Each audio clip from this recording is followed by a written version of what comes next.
Muito bem, gente, segunda aula de fonética e fonologia. Hoje nós vamos falar dos encontros vocálicos, ditongo, tritongo e hiato.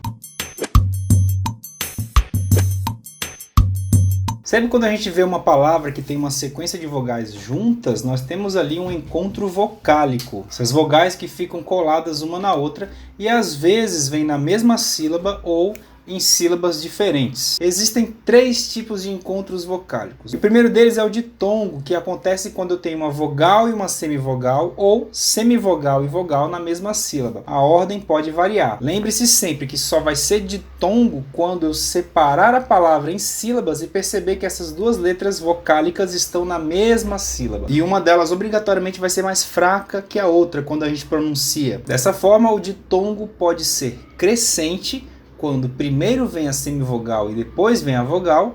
Os exemplos aí, série, glória e vácuo. Vejam só, nessas três palavras nós temos três ditongos crescentes. Primeiro vem a semivogal e depois vem a vogal. A semivogal é mais fraca e a vogal é mais forte. É só pronunciar e prestar atenção no som que essas vogais produzem. Esse é o ditongo crescente. E também existe o ditongo decrescente, que é aquele que apresenta primeiro a vogal e depois a semivogal na mesma sílaba. Vejam os exemplos. Leite, alto, boi. Nessas três palavras a vogal vem antes e a semivogal vem mais fraca depois dela. Lembrando sempre que ditongo, esses dois sons, a vogal e a semivogal, ou semivogal e vogal, sempre na mesma sílaba. Em relação ao som, a sonoridade desse ditongo, ele pode ser oral ou nasal. O ditongo oral é aquele que quando você pronuncia, o nariz não influencia muito no som. Vejam os exemplos: rei, água e ouro.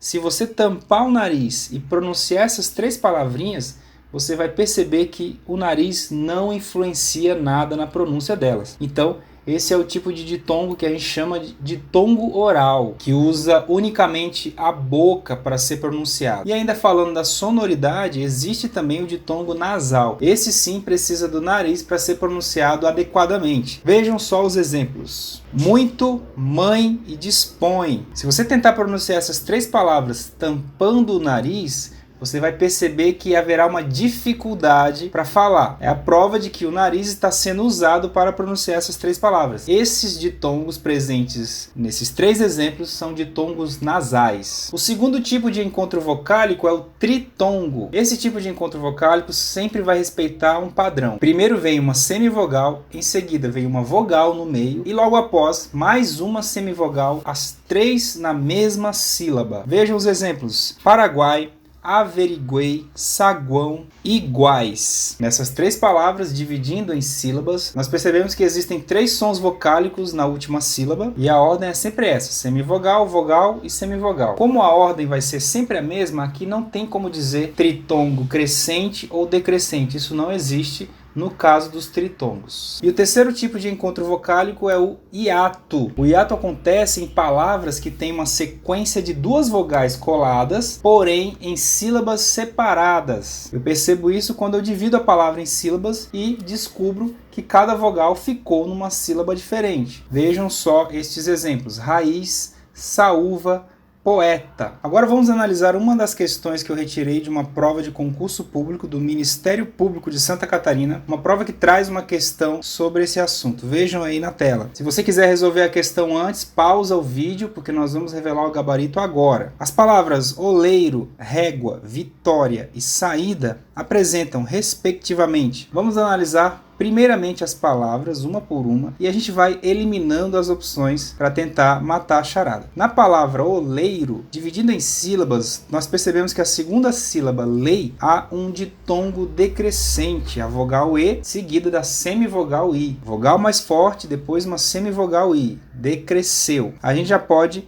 eliminar a letra C e a letra D. Na palavra régua, dividindo em sílabas, a gente percebe que na última sílaba, guá, nós temos um ditongo crescente, porque ele começa numa semivogal U, em seguida vai para uma vogal A mais forte, ditongo crescente. Agora a gente pode eliminar também a letra A. Só sobraram agora a letra B e letra E. Na palavra vitória, dividindo em sílabas, a gente percebe que na última sílaba há um ditongo crescente. Primeiro a semivogal I, em seguida a vogal A. A gente já pode marcar o gabarito, que é a letra B. E na letra B, confirmando, há um hiato na palavra saída. Dividindo em sílabas, a gente percebe que a letra A se separa da letra I, cada uma fica numa sílaba diferente. Mais uma questão aí, pessoal, na tela para vocês analisarem. Se você quiser responder, pause o vídeo, porque nós vamos começar a analisar agora. Um verdadeiro livro de um senhor autor não é um prato de comida. Nas palavras grifadas acima encontram-se, respectivamente. As opções dessa questão falam de encontros consonantais, hiatos, dígrafos, ditongos, etc. Então a gente tem que considerar aqui também os dígrafos. Se você ainda não sabe o que é dígrafo, eu convido você a assistir o primeiro vídeo dessa série de fonética e fonologia, está aparecendo aqui para vocês, e depois você volta para responder essa questão. Na palavra senhor, a gente observa que há um dígrafo, NH. Então a gente já pode eliminar a letra A e eliminar também a letra E. Deixamos B, C e D. Na palavra autor, dividindo em sílabas, nós temos um ditongo na primeira sílaba, au, e é um ditongo decrescente. Primeiro vem a vogal A forte e depois vem a semivogal U